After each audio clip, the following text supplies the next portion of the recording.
प्यारे विद्यार्थियों, जैसा कि अपन कक्षा 12 में अध्याय नंबर 1 जो कि अपन संयुक्त फलन कंप्लीट कर चुके हैं, उस अध्याय के अंदर अपने संयुक्त फलन के बारे में गो फोग तस्मा कलन नीचे संक्रिया इन सभी टॉपिक के बारे में अपन अध्ययन कर चुके हैं। आशा है कि आपको एक्सरसाइज नंबर फर्स्ट के आपने एक्सरसाइज के क्वेश्चन वगैरह सोल्व किए होंगे सभी।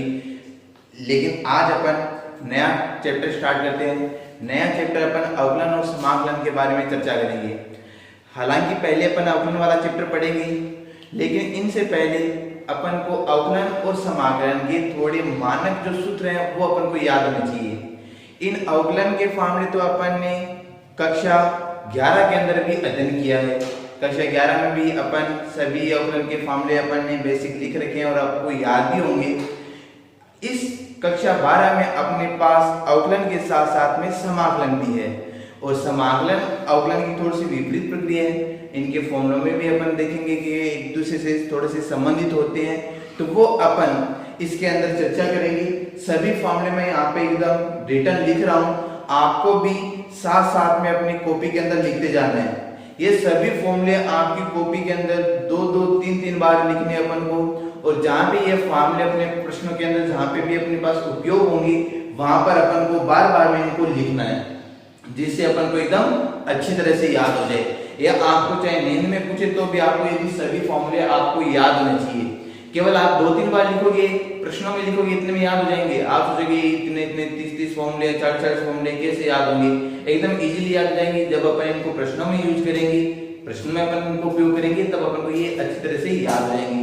तो एक बार आप सभी मेरे साथ अवकलन के पहले अपन अवकलन के फॉर्मूले लिखते हैं और उसके बाद अपन समाकलन के सूत्र लिखेंगे। यहाँ पे सभी सूत्र अपन लिखने वाले हैं। तो सबसे पहले अपन स्टार्ट करते हैं अवकलन के।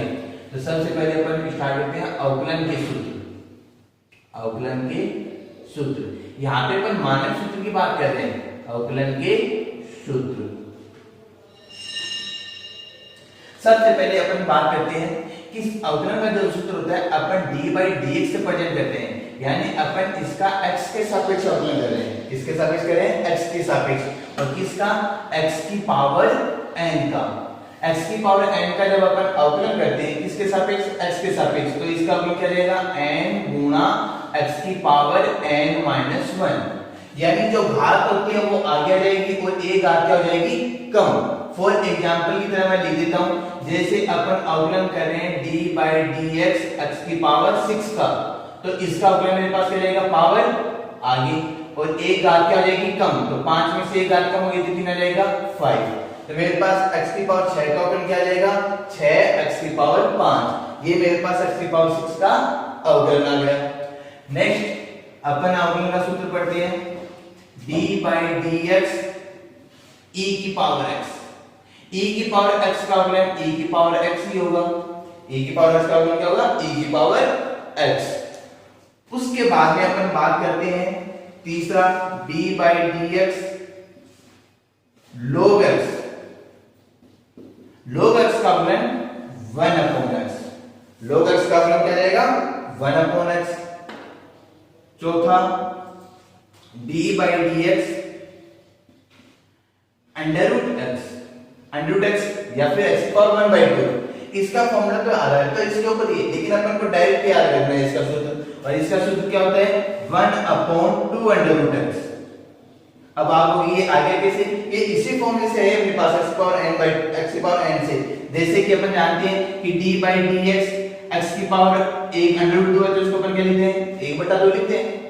यहाँ पे अपन क्या लिखेंगे? पावर 1/2 आगे आ जाएगी और एक पावर क्या हो जाएगी? 1 लग जाएगा। तो मेरे पास क्या जाएगा? 1/2 x की पावर माइनस का 1/2, माइनस का 1/2 है नीचे जाएगा, प्लस का 1/2 जाएगा। 1/2 1/√x। तो यही फॉर्मूला अपन इसका कह रहे हैं। तो अपन को जब भी अपन √x का करेंगे तो अपन पूरा इतना बड़ा नहीं करेंगे, अपन डायरेक्ट याद रखेंगे कि √x का अवकलन क्या होता है? 1/2 √x होता है। तो ये चीज अपन को यहाँ पे पूरी अच्छी तरह से ध्यान में रखनी है। ये √x का आ जाएगा मेरे पास। उसके बाद में पांचवा d/dx a की पावर x। a की पावर x का अवकलन a की पावर x log a। लोग का बेस क्या होगा, ई होगा। देखो जब अपन लोग की प्रश्नमाला पढ़ते हैं तब अपन बेस हमेशा 10 मानते हैं लोग का, लेकिन जब अपन अवकलन और समाकलन की जब प्रश्नमालाएं पढ़ेंगे यदि इसमें लोग के नीचे कुछ भी नहीं लिखा होगा तो अपन इसका बेस क्या मानेंगे, ई मानेंगे। जहां पे भी लोग आएगा वहां पे अपन इसका बेस क्या मानेंगे, ई। तो a की पावर x का अवकलन क्या जाएगा, log e बेस पे a। यहां पे भी देखो मैंने बेस कितने लिखा था, इसका बेस कितना है, e है। यहां पर मेरे पास log x का अवकलन 1/x और a की पावर x का अवकलन a की पावर x log a। ये x की पावर का e की power x log x √x a की पावर x। उसके बाद में नेक्स्ट चलते हैं 6 नंबर d/dx कांस्टेंट राशि का अवकलन। कांस्टेंट राशि का अवकलन क्या होता है, 0। जैसे इसमें कहूं 3 का अवकलन क्या होगा, 0 होगा। मेरे पास 5 का अवकलन क्या होगा, 0 होगा। कांस्टेंट राशि जो भी हो मेरे पास उसका अवकलन क्या होता है, 0। ये बात आपको इसमें ध्यान रखनी है। 7 नंबर d/dx ट्रिग्नोमेट्रिक फलन की बात करते हैं। sin x का अवकलन cos x याद होंगे, आपको याद होनी चाहिए बिल्कुल। अपन को मेन में पूछ ले तो बिल्कुल बताइए याद रखिए sin x का अवकलन cos x। फिर 8 नंबर d/dx cos x का अवकलन, cos x का अवकलन माइनस का sin x। cos x का अवकलन क्या जाएगा, माइनस का sin x। 9 number d/dx tan x, tan x का अवकलन sec square x, tan x का अवकलन sec square x। d/dx cot x, cot x का अवकलन माइनस का cosec square x। 11 number d/dx sec x, sec x का अवकलन sec x tan x। 12 number d/dx of cosec x, cosec x का अवकलन minus का cosec x cot x। एकदम अच्छी तरह से अपन के पास याद होना चाहिए। sin x का cos x का माइनस का sin x, tan x का sec square x, cot x का माइनस का cos square x, sec x का sec x tan x और cosec x का माइनस का cosec x cot x। ये सभी मेरे पास ट्रिग्नोमेट्री के फलन हो गए। इनवर्स की बात करते हैं। इनवर्स फंक्शन मतलब d/dx प्रतिलोम फलन sin इनवर्स x का अवकलन। sin इनवर्स x का अवकलन 1/√ of 1 minus x square। sin inverse x का अवकलन 1/√ 1 minus x square। 14 number d/dx cos inverse x minus का 1/√ 1 minus x square। 15 number d/dx tan inverse x, tan inverse x का अवकलन 1/1 plus x square। 16 number d/dx cot inverse x, cot inverse x का अवकलन minus का 1/1 plus x square। 17 number d/dx sec inverse x, sec inverse x का अवकलन 1/x square minus 1। sec inverse x का अवकलन क्या होगा, 1/x square minus 1। 18 number d/dx cosec inverse x, cosec inverse x का अवकलन माइनस का 1/x स्क्वायर माइनस 1। यहाँ तो वैसे तो देखो 3 फार्मूले हैं, sin इनवर्स का, tan इनवर्स का और sec इनवर्स का। और बाकी cos तो sin के केवल नेगेटिव का साइन है। tan में cot के अंदर देखिए तो tan का जो है उसका नेगेटिव साइन है और cosec का sec इनवर्स के अंदर जो नेगेटिव साइन है वो है अपने पास। तो एकदम अच्छी तरह से इनको भी याद रखना है। sin इनवर्स x का अवकलन 1/√1 minus x square, tan inverse x का 1/1 plus x square, sec inverse x का 1/x स्क्वायर माइनस 1।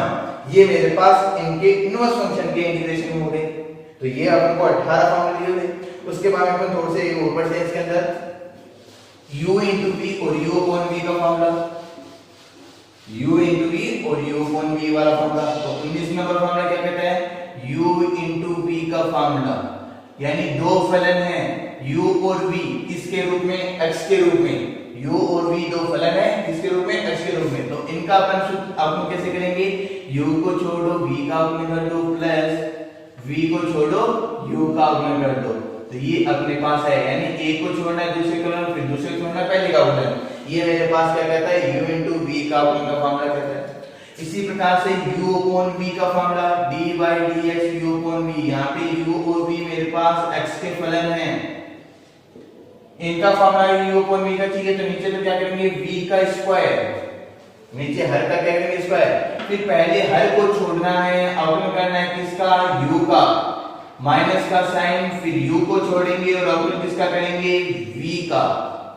ये मेरे पास किसका साइन है, u upon v का अवकलन का सूत्र है, u upon v का सूत्र क्या, नीचे हर का वर्ग कर देंगे, हर का वर्ग करके फिर अपन हर को पहले छोड़ेंगे, मेरी बात ध्यान सुना, पहले अपन को हर को छोड़ना v को, फिर u का अवकलन करेंगे, माइनस का चिन्ह u को छोड़ेंगे, v का अवकलन करेंगे।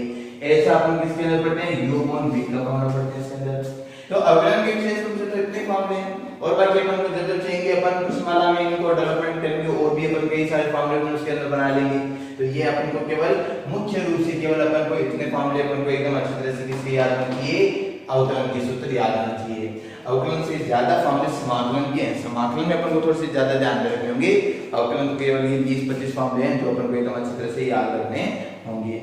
नेक्स्ट अपन बात करते हैं समाकलन के फॉर्मूले के बारे में, समाकलन के सूत्र। ये सभी अपने साथ साथ में कॉपी में लिखते जाओ, कॉपी के अंदर लिखना है, साथ साथ में गोल गोल भी लिखना है ताकि आपको भी याद हो जाए। नेक्स्ट अपन लिखते हैं समाकलन के सूत्र, समाकलन के सूत्र। देखो समाकलन और एक अपन पढ़ेंगे चैप्टर नंबर 10 के अंदर निश्चित समाकलन। निश्चित समाकलन में तो अपन लिमिट लगाते हैं साथ में, यानी जो समाकलन का अपन साइन लगाएंगे उसके ऊपर अपन लिमिट भी लगाते हैं, लेकिन जब अपन केवल समाकलन की बात करते हैं तो अपन लिमिट नहीं लगाते, लेकिन जो भी समाकलन करने के पश्चात आंसर होता है उसके अंदर अपन प्लस सी कांस्टेंट राशि लगाते हैं। एक बात अपन को ध्यान में रखनी है कि जो समाकलन है वो अवकलन की व्युत्क्रम प्रक्रिया है, अवकलन की क्या है, व्युत्क्रम प्रक्रिया। तो एक बार तो केवल आप समाकलन की जो सूत्र लिखा है वो ध्यान रखो, और बाकी इसके अंदर जो भी आपको इसके अंदर प्लस ये लगाते हैं अपन, प्लस ये अपन इसलिए लगाते हैं क्योंकि ये मेरे पास निश्चित समाकलन नहीं है, ठीक है ना। यानी एक अपन किसी फंक्शन का यदि अपन समाकलन करें तो इसके एक या एक से ज्यादा भी आंसर आ सकते हैं, यानी इसको अपन कहते हैं कि समाकलन अद्वितीय फलन है, यानी अपन जब भी समाकलन करते हैं तो अद्वितीय से ज्यादा आ सकते हैं। तो ये बात अपन को इसके अंदर ध्यान में रखनी है। तो इसके अंदर पहला जो अपन सूत्र पढ़ते हैं समाकलन का साइन ये है इस प्रकार से, लेकिन सुंदर सुंदर अपन को साइन लगाना है इसके अंदर x की पावर n का और dx का मतलब है कि अपन इसका समाकलन कर रहे हैं वो अपन x के सापेक्ष कर रहे हैं, और x के सापेक्ष यदि अपन x की पावर n का समाकलन करेंगे तो क्या आएगा, x की पावर n+1 बटा n+1, ये मेरे पास इसके अंदर प्लस c। मैंने कहा जब भी अपन निश्चित समाकलन नहीं करते, केवल समाकलन करते हैं, लिमिट नहीं लगाएंगे तो अपन प्लस c इसके अंदर लिखेंगे आंसर के अंदर। यदि मैं नहीं लिखूं तो भी आपको ध्यान में रखना है कि अपन को लिखना ही है प्लस का c, जब इसके ऊपर लिमिट ना हो तो प्लस c लिखेंगे। x की पावर n का समाकलन x की पावर n+1 बटा n+1। सेकंड नंबर e की पावर x का समाकलन, e की पावर x का समाकलन e की पावर x ही होगा, e की पावर x का समाकलन क्या होगा, e की पावर x। नेक्स्ट e की पावर x, a की पावर x dx, a की पावर x का a की power x upon log e base पे a, ये मेरे पास a की पावर x का होगा। Fourth number integration of 1 upon x का इंटीग्रेशन होगा log x plus c, log x plus c। Next केवल 1 dx यानी कांस्टेंट राशि है तो इसका मेरे पास समाकलन क्या बनेगा, x प्लस c। केवल कांस्टेंट है तो इसका समाकलन क्या बनेगा, 1 का x प्लस c, ठीक है। और ये मेरे पास, लेकिन अपन कहते हैं 0 ऑफ dx हो तो इसका इंटीग्रेशन अपन कह सकते हैं केवल प्लस c होगा, 0 का समाकलन क्या होगा, c होगा, कांस्टेंट राशि है मेरे पास। नेक्स्ट अपन देखते हैं 7 नंबर इंटीग्रेशन ऑफ मेरे पास x पावर n का e पावर x का 1 अपॉन x का 1 का 0 का, उसके बाद में अपन चलते हैं साइन का, sine x d of x, sine का इंटीग्रेशन होगा माइनस का cos of x plus c सब में लगाना है, चाहे अपन लिखे या लिखे, याद क्यों नहीं, देखो माइनस का कोस x, साइन x का इंटीग्रेशन माइनस का cos x। 8 number cos x का इंटीग्रेशन प्लस का sine x plus c। 9 number sec square x dx, तो ये मेरे पास क्या जाएगा tan x प्लस c। देखो अभी मैंने पढ़ा था कि tan x का ऑप्शन क्या होता है sec स्क्वायर x, तो sec स्क्वायर x का समान क्या होगा tan x होगा मेरे पास। फिर अपन क्या पढ़ते हैं sin x का अवकलन क्या पढ़ते हैं cos x, तो cos x का समान है sin x। अपन पढ़ते हैं cos x का अवकलन माइनस का sin x, तो माइनस के sin x का अवकलन प्लस का cos x बनेगा, ये sin मैंने इधर भेज दिया, तो मेरे पास sin x का इंटीग्रेशन क्या जाएगा माइनस का cos x आ जाएगा। उसके बाद में 10 number sec x tan x, sec x tan x का integration sec x plus c, बिल्कुल याद आ गया आपको, sec x का अवकलन पढ़ते थे अपन sec x tan x, तो sec x tan x का इंटीग्रेशन क्या पढ़ेंगे sec x पढ़ेंगे। 11 नंबर cosec स्क्वायर x का इंटीग्रेशन माइनस का cot x प्लस c, और 12 number integration of cosec x cot x dx, तो माइनस का cosec x प्लस c, ये मेरे पास क्या जाएगा इन सभी का इंटीग्रेशन आ जाएगा। यानी आपको ध्यान होगा ट्रिग्नोमेट्री के अंदर अपन व्युत्क्रम काम कर रहे हैं, केवल जिसका अवकलन अपन पढ़ रहे थे उधर तो अपन स्मॉल चिन्ह लगा दिया, उधर अपन ये चीज कर रहे हैं, ये सभी का अवकलन अपन किसके सापेक्ष कर रहे हैं x के सापेक्ष कर रहे हैं, ये बात अपन को जानना है। उसके बाद में इनवर्स वालों में आ जाते हैं अपन, इनवर्स वालों में अपन क्या कहते हैं 1 upon under root of 1 minus x square का इंटीग्रेशन क्या होगा sin inverse x plus c, या फिर अपन क्या कह सकते हैं माइनस का cos inverse x plus c, ये मेरे पास होगा।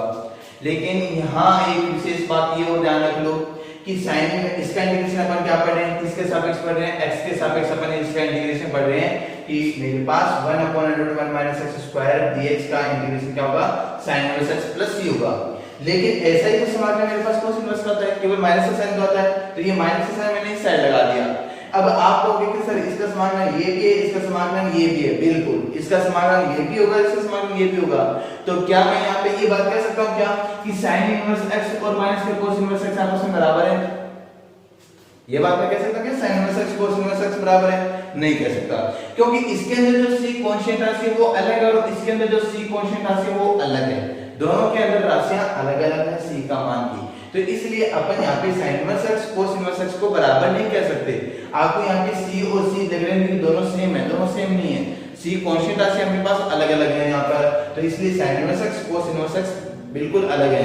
और वैसे भी इन दोनों में क्या संबंध होता है तो वो भी अपन मैं आपको बता दूं यहाँ पर ही कि sin inverse x plus cos inverse x बराबर पाई बाय 2 होता है, बराबर कितना होता है पाई बाय 2। तो इसलिए मैं ये जरूर कह सकता हूं कि sin इनवर्स x बराबर pi by 2 minus cos inverse x होता है। ये एक संबंध अपन इसके अंदर कह सकते हैं कि sin inverse x cos inverse x में संबंध क्या होगा, तो वो क्या होगा sin इनवर्स x बराबर pi by 2 minus cos inverse x होता है। उसके बाद में 14 number integration of 1 upon 1 plus x square dx, तो इसका इंटीग्रेशन आएगा tan inverse x plus c, या फिर वही बात माइनस का cot inverse x plus c कह सकता हूं। 15 number integration of 1 upon x under root of x square minus 1 dx, इसका इंटीग्रेशन अपन क्या कह सकते हैं sec inverse x plus c, या फिर माइनस का cosec inverse x plus c, ये अपन इसके अंदर इंटीग्रेशन के अंदर कह सकते हैं। तो इतने इंटीग्रेशन के फॉर्मूले अपन को याद रखना है, ठीक है, ये तो मेरे पास यहाँ पे छोटे-छोटे फॉर्मूले थे। उसके बाद में अपन इंटीग्रेशन कईयों का और डेवलपमेंट करेंगे, वो अपन फॉर्मूले करेंगे कैसे इसके अंदर आता है, लेकिन आपको यहाँ पे इनके अंदर सीधे-सीधे ध्यान में रखना है, सीधे-सीधे ध्यान में रखना है। tan x का इंटीग्रेशन, tan x का इंटीग्रेशन होता है मेरे पास log of sec x plus c, log sec x plus c।